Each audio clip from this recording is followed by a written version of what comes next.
Before he could say anything else, another guy, younger, maybe in his early 20s, exploded into the waiting room, escorted by a burly male nurse, whose scrubs, James noticed, stretched over a belly just beginning to pop.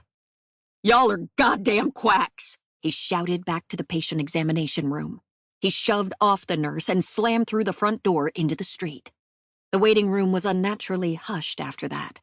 One of the men lifted a remote control and began scrolling through cable channels on the overhead monitor.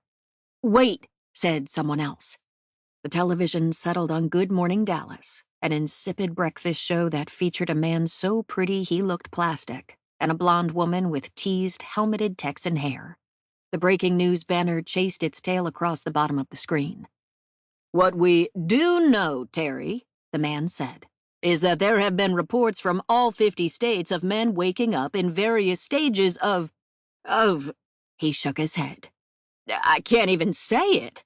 "Pregnant," his co-anchor said dryly. "It's not a swear word, Marcus." "It's biologically impossible," Marcus insisted. "Or maybe," Terry countered. "It's just a plain old miracle."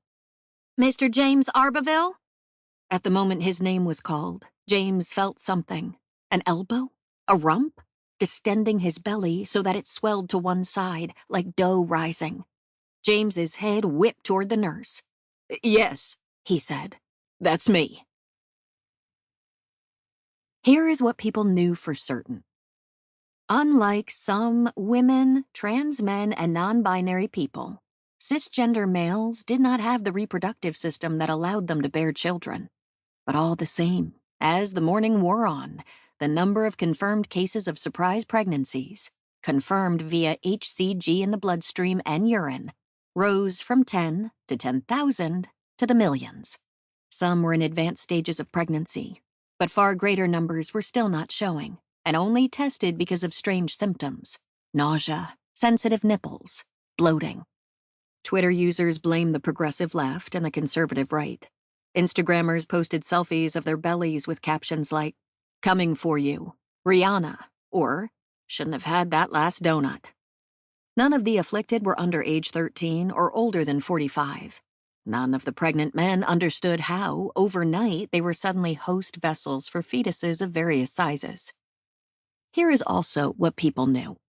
Half the states in this country had banned abortion care after Roe v. Wade was overturned. Here's what people did not know. What was to be done?